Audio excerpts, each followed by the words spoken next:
خزان احزان بقى، فاهمة؟ يا ساتر يا رب. كانت 21 سنة بيخصم مع بالظبط 61. قلت لهم حولته، فلقيت الراجل في ودني والله ما اتحولت. انا حسيت يا لهوي، كان في صدمة اليوم ده. طبعا انا خدت زفة حلوة حبة اوكي. حلوين على حولته والله ما اتحولت دي. ده كان صدمة يعني سخيفة.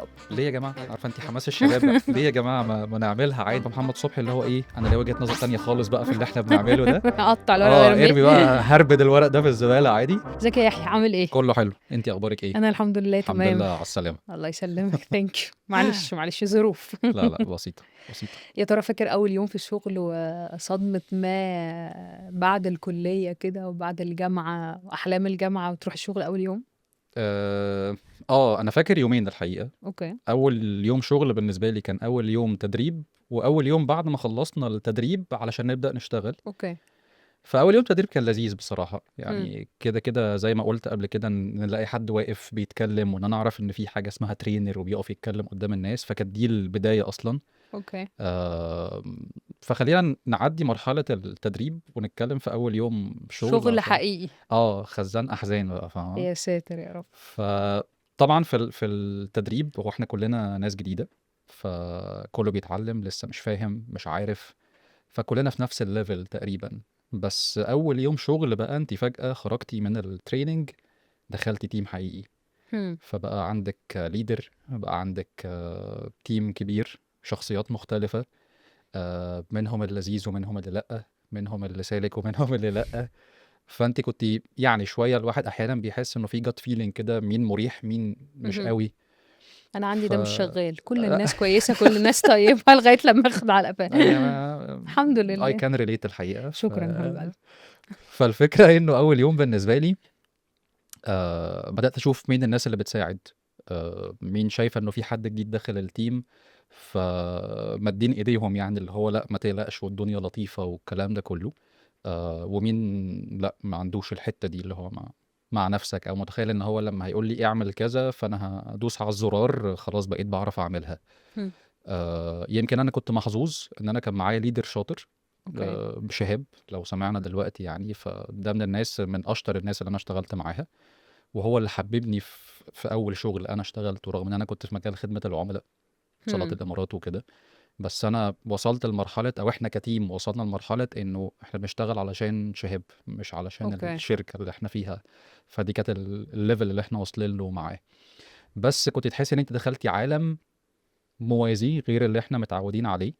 وانا اتكلمنا حتى شويه عن ده، انه مرحله الجامعه احنا اصحاب، شله نفس السن نفس كل حاجه، انما في الشغل احنا اعمار مختلفه، اكسبيرينس يس. مختلفه، ناس فريش واحد جرادز. 21 سنة بيخصم مع بالظبط. 61. أنا وواحد عارفة اصلا الحاجات عنده طفلين ثلاثه وما شاء الله كبير، وبيشتغل بقاله 4 5 10 سنين، واكسبيرينس فظيعه، وصراع جدا في السيرش بتاعهم والتعامل مع العملاء.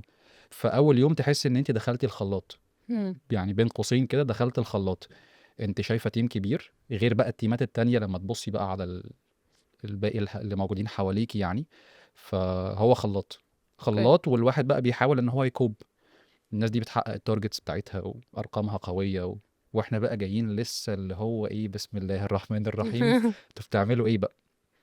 ودايما طبعا بيبقى احيانا في شوية جاب ما بين ان احنا في التريننج احنا بنوصل الناس ليفل معين، مش طبعا 100% من اللي هو هيطلع يعمله، لانه اكيد هيتعرض يس. لحاجات وريال سيتويشنز فيها اديشنز على اللي هو اخده في التريننج. فدي برضو بتبقى نقطة مهمة، وبنتعرض لحاجات. الفكرة بقى انت اتدربتي ازاي، هي دي بقى النقطة يعني. فقولي لنا انت ايه اخبار اول يوم شغل بالنسبة لك؟ بصي، انا في 3 لقطات. يعني بالنسبه لي اول شغل خالص اشتغلته، قعدت سنتين بشتغل في حاجه كان فروم هوم في 2011. فكان الموضوع اوكي. بالنسبه لي يعني انا ما اقدرش يعني اقول ان ده شغل، ما اقدرش اعتبر ان ده كان شغل قوي لانه كان معظمه من البيت. امم. فمش فاكره قوي، بس فاكره انه اول يوم جه يشرح لي حاجات وحاجات عن العربيات. كنت بترجم حاجات من فرنسي لانجلش وانجلش لفرنسي مع مهندسين، في حاجات تكنولوجي، في حاجات تكنولوجي، حاجات جوه العربيات مع ناس بره مصر مع ناس جوه مصر. يعني كان بالنسبه لي انا مش فاهمه مين دول. امم. وروحت حسيت ما هذا، يعني دي كانت ليها خضه. روحت نمت، فاهمه؟ انا ما نطقتش، فضلت طول السكه ساكته. امم. فاكره اليوم ده. فاكرة بعد كده أول يوم الtraining طبعًا كان زي ما أنت بتقول بعد كده لمّا اشتغلت برضه في الcall center، أول يوم training بيبقى لذيذ ومتعرّف على الناس وبتاع، ده ما فيهوش أي صدمات. فاكرة إن الصدمة الحقيقية هو إن في part كده في الtraining كان اسمه اللي هو الshadowing أو الlife calls، إن إمم، إحنا بنبتدي نتكلم مع عُملا ونهندل فعلًا، بس وإحنا جوّه الtraining room والناس معانا وسامعة إيه اللي بيحصل. أوكي، فأنا فاكرة اليوم ده أول call خدتها خالص في حياتي، كان في حاجة من ضمن الحاجات إحنا كنا الqueue الEnglish، فبعدين المفروض إن لو جات لي أي call بالعربي أنا هاحوّلها أعمل لها transfer للaccount العربي. أوكي، فأنا عملت كل حاجة وما دوستش enter، فبعد ما خلّصت معاه هو مش عارف إن أنا عربية ولا باتكلم عربي خالص، فبعد ما خلّصت معاه بقى وصحابي باصين عليَّ وبتاع واللي هو أول call وبتاع، فقُلت لهم حوّلته، فلقيت الراجل في ودني والله ما اتحوّلت، فأنا بصيت يا لهوي! كان في صدمة، اليوم ده طبعًا أنا خدت زفة حلوة حبّة أوكي، حلوين على حوّلته والله ما اتحوّلت دي. ده كان صدمة يعني سخيفة، بس برضه ما كانتش زي الصدمة بتاعة اليوم الأولاني بتاع الشغل ال أنت بتنزل الخلاط فعلًا، يعني عاجبني الexpression اللي استخدمته بتاع الخلاط إمم، ده، بين الناس وبين الleaders والtargets والناس بتخلّص الcall في دقيقتين 3 وبيقولوا كل حاجة ومش بيعملوا أي حاجة غلط، وأنا قاعدة 7 سنين مع الcustomer وخلاص قرّب يعني كبرنا في السن بقى يعني خلاص، خلاص هيموت منّي وأنا مش عارفة أتعامل مع الsystem فأول يوم شغل عادةً بتبقى صدمة صعبة شوية. أوكي، وأعتقد إن الموضوع بيبقى رايح من إنه إيه الexpectations بتاعتي وأنا خارجة من الجامعة versus اللي أنا بالاقيه في الشغل، إمم. فإيه رأيك في الgap دي؟ يعني إيه مشكلة الgap دي، بتحصل فيها إيه؟ عشان هي الجامعة باختصار هي comfort zone خلاص إحنا ناس عايشين معاهم بقى لنا 3، 4، 5 سنين على حسب بقى الفترة قد إيه، فخلاص اتعودنا على بعض، عرفنا بعض، ففكرة إن أنا رايح لenvironment مختلفة أظن ده أول حاجة بتعمل gap لإنك فجأة بتشوف حاجة أنت مش معتاد عليها، إمم. characters مختلفة، أعمار مختلفة أو generations مختلفة، فكرة إن أنت تبقى committed بtarget لإنه معلش إحنا في الجامعة ما فيش حاجة Yes. بتربطنا بأي شيء يعني اللي بيذاكر بيذاكر اللي ما بيذاكرش ما بيذاكرش and so on. إنما فكرة إن أنت عندك target monthly بقى weekly على حسب إيه اللي كان موجود وقتها، فإن أنتِ بقيتِ committed دي إمم. نقطة، فبتلاقي deadlines بتلاقي شوية politics بتلاقي حاجات أنا محتاج أتعامل معاها ما كنتش باشوفها قبل كده. Yes. وفي تفاصيل كتير بقى يعني حتى لما كنا قبل كده بنتكلم على فكرة الألقاب إنك بتخشي ممكن شركة مالتي ناشونال أو انترناشونال بس هتلاقي إنه في مجموعة من الناس بيحبوا الألقاب جدا فإزاي أقول لجوليا جولي من غير ما أقول لها يا دكتور أو يا باشمهندسة مثلا فدي حاجة الناس أحيانا بتقف كده قدامها اللي هو إيه ده أسمائنا يا جماعة Yes. عادي عادي يعني ما جراش حاجة ما تكبروش الموضوع تارجتس زي ما قلنا كده كنا داخلين التيم جديد والناس حوالينا بتجري واحنا بنزحف جنبهم اللي هو يا جماعه انتوا بتعملوا ده ازاي بسرعه كده انا فاكر حتى اول كول اخدتها اول مكالمه اخدتها في التريننج بقى في فتره الشادوينج دي دخل لي حد هندي أوه! وفي الاول انا كنت مش فاميليير قوي بالاكسنت بتاعتهم فالراجل عمال بيتكلم وبعدين انا باخد منه سبيلنج على الانكوايري اللي هو محتاجها وطبعا هما الاندينز شويه بيقولوا الحروف او السبيلنج احيانا بشكل مش كلير فيقول لك مثلا إمم. يام دي فيقول لك يام فور ماذر مثلا اللي هو اهم. قصده حرف الام فبيبقى ليهم اكسنت كده مميزه شويه لو الشخص مش فاميليير بيها Yes. نبّر بيستراجل الزون. بيستراجل شويه في ان هو يتعامل مع الكاستمر يعني فدي كانت اول كول ومنها بدات اخد بالي بقى انه لا انت في اكسنتس مختلفه في كالتشرز مختلفه ومن هنا محتاج انك تظبط ده بعد كده بقيت بفضلهم يعني بقيت فعلا بعرف اتعامل مع الكاستمرز الانديانز اكتر من يمكن الباقي العرب اللي بنشتغل معاهم فدي كانت شوك بالنسبه لي كده في الاول بس بعد كده خلاص فكره الاكسنت دي بقت تمام ففي حاجات كتير قوي الناس بتشوفها او بتتعرض لها بتعمل الجاب ودور بقى الشخص اللي بيمانج التيم ده بعد كده ان هو بيصغر الجاب دي او انه Yes. بيجي بقى ايه يحاول يكبرها يstretch. كمان بقصد او بدون قصد على حسب بقى ايه اللي هو بيعمله انت فاهم. شايفة ده بيحصل ليه طيب طيب أنا شايفة إن هي برضه related بexpectations زي ما أنت كنت بتقول يعني أنا فاكرة كويس أوي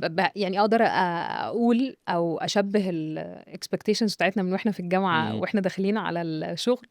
عارف فيلم لا مؤاخذة لما هو كان داخل من مدرسة ايوه مالتي ناشونال انترناشونال لمدرسة حكومة، وهو بيحلم كده ان الناس بتقول له اهلا هاني، ايوه فاحنا بالظبط. يعني كنت متخرجة من جامعة مرتبة على الدفعة وطالعة التالتة وبتاع، فاللي هو كان ايه خلاص اوعى ده انا امم ابواب الشغل كلها هتتفتح لي. فيعني كان عندي دايما expectations ان انا هخش انا هكسر الدنيا انا هعمل، يعني انت هتدخلني جونيور يعني ايه جونيور، انا امم هخش اول حاجه سينيور.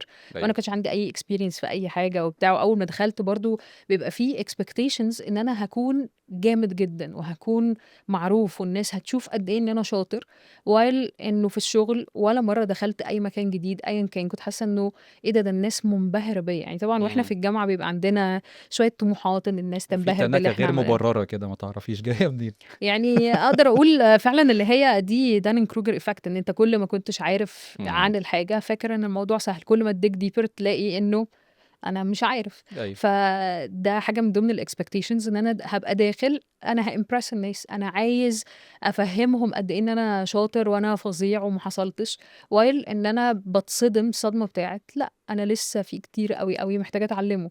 ولما تقعد تتكلم مع حد سوي نفسيا يقعد يشير معاك الاكسبيرينس امم بتاعته ويحكي لك عن الحاجات اللي هو فاهمها، تحس انه يعني there is something to be respected، انه لا ده في مجهود وفي experience وفي knowledge وفي حاجات كتير فارقة عني عن الشخص اللي قعد، يعني بحس ان حتى سنة سنتين experience فرق بيفرقوا جدا especially الناس اللي بتشتغل على نفسها وبيبقى مش مبطل ان هو يذاكر حاجات ويخش في projects مختلفة امم وعدى على كذا industry وبيعمل اكتر من حاجة، ده فعلا بيبقى فيه فرق. فهي لعبة expectations برضو. اوكي بلس ان في حاجات بقى في الشغل مش بتبقى موجوده في الجامعه، مش بنتعرض لها اصلا غير لما نروح الشغل، انه مثلا الغياب مش بدرجات، الغياب بفلوس. فدي لقطه سخيفه، اللي هو انه انا مفيش حاجه اسمها ان انا لو اتاخرت هستاذن الدكتور فهيدخلني امم فهيعدي الدنيا. هو انت ما لو ياخدش باله ان اتاخرت انا ما جيتش اصلا. بالظبط انت في بصمه وتقول لك ثانك يو وتفضل بقى واقف لها مستني ان هي امم تاخد الحاجه الميعاد المظبوط، ولو عديت فيه مش عارفه خصم قد ايه في حاجات دي، ده كله مش بيبقى في بال الحد اللي لسه متخرج، بس وبيشكل ستريس بشكل او باخر. فكره انه او حاجه من الحاجات اللي كانت في الاكسبكتيشنز وكنت حاسه انه عادي، يعني ان انا بشتغل في مكان بعيد مواصلاته بعيده، انا بروح بتبقى كل الانرجي بتاعتي اتسحبت في الطريق. امم فدي حاجه من ضمن الحاجات اللي بتفرق جدا، انا رايحه بدايه اليوم وانا قلبه وشي والناس ما ذنبهاش حاجه، بس انا كمان اتسحبت في الطريق. فدي حاجه من ضمن الحاجات اللي محدش بيحسبها الا اللي جامعته كانت بعيده يعني. اوكي فحاسه ان هي برضو لعبه expectations، لعبه انه في حاجات ملهاش علاقه بواقع بتاع كل يوم في الجامعه. امم حاجه تانية زي ما انت كنت بتقول الهيراركي، انه اتعامل بقى مع مديري ده ازاي ومع زمايلي دول ازاي ومع الفرق بيني وبينه في الخبره حاجات كتير، يعني ايه الحاجات اللي انا اكون بعملها وايه الحاجات اللي ما اعملهاش، والبوليتكس. يعني حاسه ان البوليتكس اكتر حاجه بتعمل صدمات كمان امم مع الناس. هل بس عندك اي ستوري او حاجه اكزامبل بوليتكس كانت ماشي في اتجاه والبوليتكس ودتنا في اتجاه تاني وانت مش عارف اللي ورا الموضوع؟ كتير بصراحة. يعني انا بفتكر مثلا سيتويشنز كتير قوي اللي هو الطبيعي ان احنا نعمل فيها واحد او اتنين، مم. فنلاقي نفسنا انه بنعمل حاجة تالتة او رابعة او خمسة لمجرد انه لا فلان ده مش هينفع نقول له كذا، او فلان ده يس. مش هينفع نتعامل معاه بالطريقة الفلانية. فاللي هو ليه يا جماعة؟ عارفة انت حماس الشباب بقى، ليه يا جماعة ما نعملها عادي، ما نروح نتكلم معاه عادي. بس في politics كتير قوي احيانا بتخليك انت متكتفة عن تطبيق او تنفيذ بعض الحاجات لمجرد انه لا فلان ده مش هينفع معاه الحاجة الفلانية. طبعا الواحد وهو سنه صغير مش بيبقى فاهم فكرة البوليتكس، او انه على حسب انت ايه الاورجنايزيشن اللي انت شغال مم. فيها، ايه اللي ينفع ايه اللي ما ينفعش، المانجمنت ستايل عامل ازاي، الليدرشيب تيم طبيعته ايه. كل ده في الاخر انت منه بتفهمي ايه الحاجات اللي انا محتاج اعملها واعملها ازاي، لانه لو في حاجه انا عايز اعملها بره الطبيعي اوصلها للتيم ده ازاي. مم. ده زمان ما كناش بنبقى يس. باصين له قوي، واللي هو داخلين فاتحين صدرنا وحماس الشباب زي ما قلت، فتلاقي نفسك انه خبطتي في حيطه كده اسمها شويه بوليتكس بتاعه طب يعني ايه politics؟ يعني ممكن حد يبقى سمعنا مش فاهم يعني ايه politics في البيزنس. آه عشان احط لها definition ممكن نقول انه البوليتكس هي شوية الحاجات الكالتشر بتاعت المكان اللي انا فيه، ثقافة المكان اللي انا فيه بتفرضها عليا. اوكي. باختصار انه احنا ممكن نبقى في كالتشر مثلا انه اوبن دور بوليسي مثلا، فاوبن دور بوليسي دي معناها انه اي حد ممكن يروح لاي شخص، يخش مكتبه يخبط عليه يدردش معاه في حاجه، من اول الليدرز العاديين لحد السي او مثلا بتاع الشركه. فدي حاجه من الحاجات اللي بتبقى في الكالتشر بتاعه المكان. في اوقات تانية هتلاقي انه لا، مفيش حاجة اسمها كده، ولازم تاخد ميتنج مع فلان قبلها ب9 سنين علشان تروح تقعد معاه، وممكن في الاخر يقول لك لا، ان انا مش فاضي. فما عندهمش حتة انه اي حد ممكن يتكلم مع يس. التاني في اي وقت. دي احيانا بتبقى policies وحاجات بتفرضها الكالتشر بتاعه المكان. وعلى فكره ملهاش علاقه باحنا اورجانيزيشن ولا ستارت اب، عشان دايما الناس بتربط انه الستارت اب كلنا بنطير وعندنا جناحات وفراشات وبتاع. لا، مش شرط. في ستارت ابس بتطبع بالحاجات اللي هي في الطبيعي مش مألوفه او ملهاش علاقه قوي بالستارت ابس. وبتلاقي في شركات عندها برضو الحته او الفريدم او المساحه اوف انه لا، احنا الكالتشر عندنا ما فيهاش بقى يا دكتور ويا مستر هم. ويا باشمهندس والحاجات اللي بنقعد نسمعها دي. ولعلمك احيانا برضو بتبقى ريليتيف باشخاص، يعني مش ده، لانه هي الكالتشر ككل بنبص على المنظومه كلها، بس احيانا بتلاقي في حاجات هو بيفرضها شخص او مانجر في الاداره بتاعته، بس لما تيجي تبص يس. على باقي الناس، باقي الادارات ما عندهمش ده. فباختصار زي ما قلنا politics هي شوية سياسات بتفرض على الناس بطبيعة المؤسسة أو الثقافة اللي الثقافة موجودة بتاعتها. جوه المكان يعني. هم. عندك انت ستوري طيب ليها علاقة بالبوليتكس؟ انا بالنسبه لي في البوليتكس لا طبعا، يعني هو في مش ستوري، في اللي الف ينفع يعني نقوله اللي يعني. ينفع نقوله. لا يعني مفيش شركه عديت فيها ما حسيتش ان في بوليتكس. م- وبيبقى كمان من ضمن البوليتكس انه انا بخش مثلا تيم، تلاقي هقولها بلغه النهارده، تيم مخصم مع تيم، يعني دول بيخبطوا في بعض. اوكي. اي نعم، في اورجانيزيشنز بيبقى او في اندستريز معينه بيبقى في طبيعي ان بيبقى في خناقات ما بين تو ديبارتمنتس بيخبطوا في بعض، وده بيبقى هيلثي جدا عشان مصلحه البيزنس. فور اكزامبل، ان الناس اللي بتاودت او بتراجع او بيبقى شغلها ليه علاقه بالكواليتي وهكذا، دول بيبقوا باصين انه لو في اي غلطه صغيره هنعيد الشغل كله من الاول. ودول بيساعدوا الاورجنايزيشن ان هي تطلع في البرودكشن بتاعها احسن كواليتي ممكن. مم. على النقيض، الناس بتاعه البرودكشن نفسها اللي عايزه تنجز، الناس اللي عندها تارجتس والدنيا سريعه بالنسبه لهم ومفيش حاجه بتوقفهم، وبسرعه بسرعه بسرعه، ده بيخلي التو تيمز دول دايما في بينهم خناقه. ده اوكي. عايز ينجز وعايز يطلع ارقام، وده عايز يحقق تارجتس، وده بالنسبه له تعال نطلع احسن تارجت في الكواليتي. فالاتنين بيخبطوا في بعض. مم. ودي healthy competition لازم تفضل موجوده، علشان ده بيزق في الامبلمنتيشن، وده بيزق في تحقيق الارقام، وده بيزق في ان احنا نكبر، وده الناحيه التانيه بتاع الكواليتي بيزق في ان احنا نطلع احسن حاجه واحسن اكسبيرينس للكاستمرز وهكذا.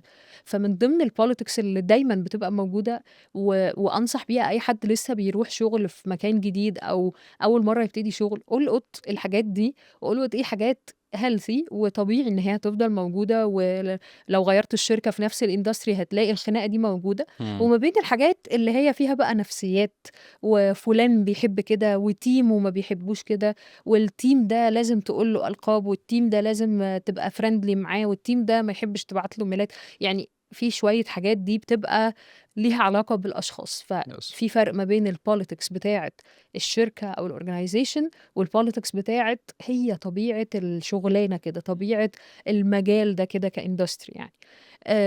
عايزة أسألك بقى، هل ده يختلف من، يعني أنت جبت سيرة ستارت ابس وأنا بشتغل في ستارت اب وأنت بتشتغل في كوربريت، فهل حاسس في فرق؟ أنت عديت على أكتر من حاجة، مم. فحاسس إيه طبيعة إنه أنا حد جديد خالص فريش بشتغل في كوربريت، ايه التشوك اللي بتجيله، او ايه الحاجات اللي طبيعي بيقابلها مم. versus، يعني ممكن نبقى نتكلم كمان على الستارت ابس. عايز ارجع لنقطه اتكلمنا فيها في الاول اجابه على سؤالك، لما قلنا فكره التدريب، تريننج امم. اللي بيحصل، اورينتيشن، اونبوردنج، ايا كان هنسميها ازاي. فكره ان انا بقى عندي فرصه ان انا اخد تدريب او لا. ودي حتتنا احنا عارفين انه مش معنى ان موظف اخد تدريب انه هيطلع التدريب افكتيف والشخص هيبقى طالع بانفورميشن قويه تاهله ان هو يشتغل. في اوقات بيحصل التدريب وبيطلع الشخص ما استفادش حاجه، لان احنا يس. بنقيس الافكتيفنس انه بنهايه التدريب الناس تطلع بتعرف تعمل ايه. وده اللي بيفرق ال ان دي بروفيشنال عن التاني. مش كل يس كل حد شاطر ولا لا بناء على ده. مش ان انت بتقف والناس بتسقف لك، والناس لما بتسيبك يس وتمشي بتعرف تعمل ايه وما بتعرفش تعمل ايه. هي دي بقى النقطه. ففي ناس بتبقى محظوظه ان هي بتتدرب تدريب افكتيف، وفي ناس بتاخد تدريب مش قوي فبتطلع ما عندهاش معلومات كافيه، وفي ناس ما بتاخدش تدريب اصلا. وهحكي لك على حاجه. كنت في مستشفى من كام يوم، وكان في موظف في الريسبشن. هما كانوا اتنين الحقيقه. فالناس واقفه، انا دخلت لقيت طابورين. في العادي المكان ده ما بيبقاش زحمه كده. اوكي فلما قربت شويه اكتشفت انه في موظف قديم قوي قاعد، فده بينجز بسرعه. وفي واحد جنبه، عارفه الناس اللي هم ايه، انا بسيرش على الكيبورد عشان بدور الحرف ده مكانه فين، فانا صباعي هو اوكي فاهمه. فده كان حد منهم. فطبعا واضح جدا ان هو حد جديد، وواضح جدا انه غالبا ما اخدش اي تدريب، لان يعني هو في اغلب اغلب الحاجات اللي الناس بتسالها فيه بتساله يعني عليها، بيرجع للشخص اللي جنبه يساله. التاني كان هادي هدوء، انا كنت مستغربه يعني، ما كانش متضايق منه خالص. فبجد هو كان حد انا اتبسطت منه كحد قديم، عمال يلحق اللي جنبه رغم الضغط اللي هو عليه، والناس عماله تسيب الطابور ده وتروح للتاني عشان شايفه التاني بينجز بسرعه، وهكذا. فدي من الحاجات اللي بتعمل جاب. يس ان انا دلوقتي اكون ما خدتش تدريب، او التدريب ما كانش افكتيف، فاللي هو ايه، يلا حبيبي نرميك في البحر شوف هتعوم ازاي، ربنا يوفقك. فده اترمى في البحر ومش عارف يعوم. خد المشهد هنا وسود وارميه مع العبيط. بالظبط. فالموضوع بالنسبه له كان بجد مزعج، وانا عمال بقى بتفرج كده. انت عارفه بقى ايه اللي هو نظره ال ان دي، اللي هو قاعد بتفرج كده وعمال بقارن ما بينهم واشوف القديم بيتصرف ازاي والجديد بيتصرف ازاي. بس وضعه كان كارثي، هو صعب عليا. بس الفكره، انا بكلمك في مستشفى، فانا بكلمك في مكان ما ينفعش كريتيكال. فيه ده. انا واحد ممكن اكون رايح عشان عندي شويه برد ولا شويه حساسيه، بس في ناس تانية واقفه مش قادره تقف. وبعد كده بتبدا تحصل خناقات بقى، وحد يشد عليه ما هو الناس تعبانه وانت واخد وقت. ففي الاخر انا بضغط الموظف بشكل غير مباشر، لانه الناس نفسها هتضغطه لان هو بطيء. وفي الاخر هم مالهمش ذنب، هو اتدرب ولا ما اتدربش، انا ماليش يس دعوه. فبحاجه زي القطاع الطبي، مستشفيات، عيادات، صيدليات، الكلام ده، الحته دي بتبقى فيها كريتيكال قوي. يس والناس لو مش جاهزه، دي بتبقى النتيجه. ف... فدي واحده مثلا من الحاجات. انت عندك طيب اي ستوري تانية؟ احنا يعني خليني اقول لك الاول الوضع في الستارت ابس بيحصل فيها ايه، امم. ويعني ما اقدرش جنرالايز لانه الستارت ابس بتبقى طبيعتها عامله ازاي، انه احنا بنكبر. ففي مناطق معينه جوه الاورجنايزيشن بتبقى قويه جدا، وفي حاجات بيبقى ليها برايورتي، واكتر دي بتبقى الكور فانكشنز اللي جوه اي شركه يعني بتبتدي. وحاجات تانية بيبتدي يظهر النيد بتاعتها فيما بعد، ونبتدي نشوف انه في الستيج دي مش هينفع نكمل والحاجه دي مش موجوده. امم. فمن ضمن الحاجات اللي بتحصل انه لما بتروح ستارت اب مش دايما بتلاقي بروبر تريننج. بالعكس يعني نادرا ما تروح ستارت اب في الايرلي ستيجز وتلاقي ان في تريننج اصلا او اونبوردنج، ان صح يعني التعبير، ان انت تعمل اونبوردنج وتكنيكال اونبوردنج محترم، وتعرف الشخص اللي جاي ده هو دوره ايه، والاورجنايزيشن عامله ازاي، والدايركشن بتاعنا ايه. فللاسف الحته دي بتبقى اصعب بكتير في الستارت ابس. امم. بالعكس الويل established companies والاورجنايزيشنز الكبيره بيبقى عندهم تيم عدى على الموضوع ده كتير وبقاله سنين، وعندهم experience كويسه في حته ان انا ازاي لما يجي لي حد جديد اخليه familiar بالشغل، especially لو fresh grad. دي بتبقى يعني نقله تانية في امم. حياه البني ادم. لكن الستارت ابس الموضوع بيبقى اعنف شويه. فلو انت لسه متخرج من الجامعه وتدخل اول حاجه جوه الستارت اب، غالبا الاكسبيرينس بتاعتك مش دايما هتبقى احسن حاجه، على حسب انت رايح فين، وعلى حسب الستارت اب دي في انهي ستيج وهكذا. امم. كتير قوي بلاقي ناس هو تايه في الشغلانه، وتايه في الاندستري، وتايه في الشركه، ولسه متخرج وجاي ومحدش قال له حاجه. يعني من ضمن الاحداث انا فاكره حد من اعرفه كان بقاله مثلا سنه سنتين بيشتغل، فهو مش جديد قوي. بس دخل مكان والشخص اللي هو الاداره دي كلها ما فيهاش غير المدير بس اللي موجود، وكانت اداره very critical في الاوبريشنز. امم. واول ما الشخص الجديد ده جه مديره ده مشي، فهو قعد معاه نص ساعه وروح. شكرا. فالشخص ده كان يعني ده اكتر حد يا عيني حسيت ان في حياتي شفت حد مصدوم ومخضوض ومتاخد، ومن كتر ما هو مش عارف يعمل حاجه في امم. نفس اليوم ده اول يوم. عمل كارثة فراح للسي او في اول يوم، فهو حاسة لا لا لا لا الحمد اوكي. لله ان دي مش حياتي. كانت قصص يعني بسمع عن حاجات كتير انا ما شفتش الموقف ده، يعني كان حد بيحكي لنا ان هو عمل كده. فدي كانت بشوف ان الستارت ابس اعنف في البدايه بتاعتها على الاشخاص كاكسبيرينس للشخص اللي جاي جديد. اوكي. الكوربريت بتبقى الدنيا منظمه عن كده. مش دايما. مش كل الكوربريتس، يعني انا مش عايز يبقى التصنيف انه كوربريت ستابيليتي وكل حاجه بيرفكت ومش عارف ايه، وستارت ابس هي اللي فيها مشكله والدنيا كاجوال. لا، على فكره هتلاقي في ستارت ابس قويه، وهتلاقي في كوربريتس احيانا ما ما فيهاش جاتش. فكره الاونبوردنج والكلام ده كله، لان احنا بنشتغل في شركات وبنشتغل مع كوربريتس تانية از فريلانسنج والكلام ده كله، فاحنا بنشوف اماكن فيها اتش ار تيم يس. قوي، واماكن لا الموضوع ما بيبقاش بيتهندل كويس، سبيشالي ان انت ممكن يبقى مش دايما الناس عندها النو هاو بتاع الالان دي حتتنا. امم. فدي بتبقى حاجه كريتيكال شويه، انه الموضوع ممكن يكون بيتعمل بس مش افكتيف او ما يكونش بيتعمل اصلا. يس. ف... فهي مش دايما في قطاع كبير من الشركات عندهم الحته دي ستيبل وقويه، بس برضه ستيل الناحيه التانية موجوده يعني. طب نعمل ايه بقى يعني؟ اكيد في صدمه، ده كده كده، وده يس. اللي احنا عايزين نقوله من الحلقه بتاعتنا. يس. بس ايه الستبس لو انا داخل جديد في مكان جديد، وسبيشالي لو انا فريش جراد ودي ده اول يوم شغل ليا؟ ايه الحاجات اللي انا محتاجه اعملها كامبلوي؟ قبل ما اقول لك نعمل ايه، النقطه دي مهمه قوي، لانه احنا في الاخر هو في امر واقع دلوقتي، في رياليتي جديده، في واقع انا فيه. فانا مش جاي اغير الواقع على راي احمد حلمي يعني. هي الفكره اتعامل ازاي في الواقع الجديد اللي انا بقيت فيه. يس. انا اتصدمت ولقيت ان في مشكله، سواء ليها علاقه بالكالتشر، سواء ليها علاقه بمديري، سواء ليها علاقه بالاندستري اللي انا بشتغل فيها. expectations كانت هنا، بعد كده لما دخلت لقيتها اقل. كل ده وارد انه بيحصل وكتير بيشوفوا ده. بس السؤال برضو زي ما انتي قلتي، اتصرف ازاي، اعمل ايه؟ هل الحل ان انا اهرب؟ اكيد لا. زي ما قلنا قبل كده، الهروب مش دايما هو الاوبتيمم او الحل المثالي. اتليست مش هو الحل الاولاني المثالي، ممكن يبقى الحل الاخير. لو انا جربت شوية حاجات ما نفعتش، امشي. انما في حاجات كتير انا ممكن اعملها، واولهم يمكن اتكلمنا عنها قبل كده. اسمع. اسمع واسأل لو انت مش فاهم، ما تكبرش، ما تقاوحش من الاخر.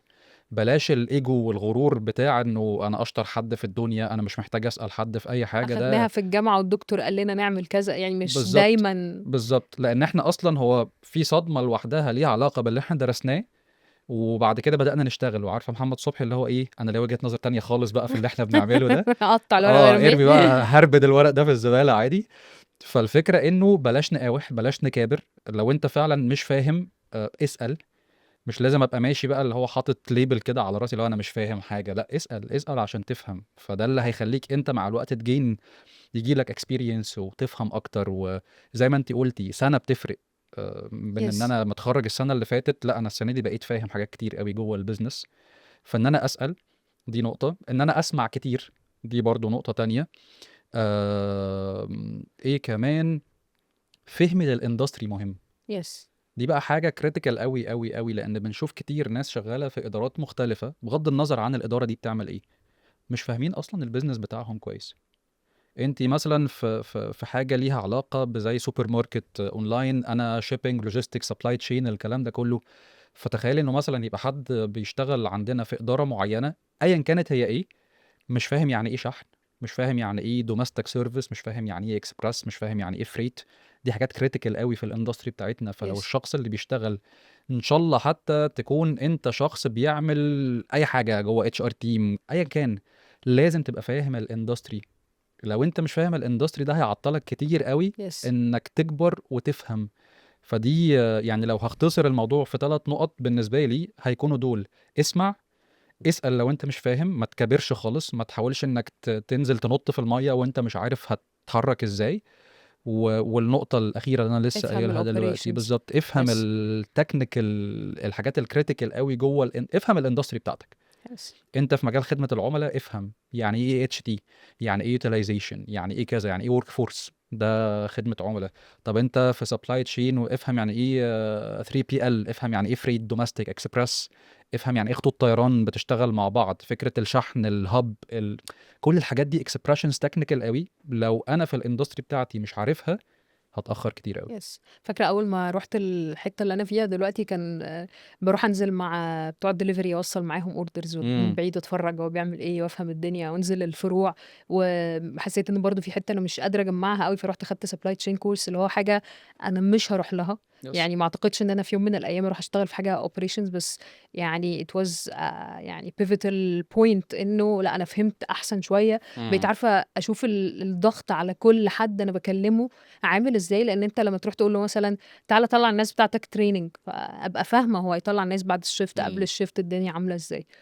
حلو يعني انت شايف انه لو انا رايح مكان جديد دي انا شايفه ان الثلاث نقط اللي انت قلتهم دول مش بس ينفعوا لحد لسه فريش جراد هيبتدي يشتغل اول يوم خالص في حياته هي كمان تنفع ومناسبه جدا لحد اوريدي شغال بقاله فتره طويله بس هيبتدي يشتغل في حاجه جديده في مكان جديد حتى لو انت بقالك اكسبيرينس قد كده كل مكان جديد بيبقى ليه الصدمه بتاعته. يس يس. طيب اعتقد احنا الحلقه الجايه شويه هنتكلم بقى على فكره ان انت لما تروح مكان مع الصدمات دي ممكن تبتدي تشوف ايه ده مكان ده توكسيك ده ولا مكان طف.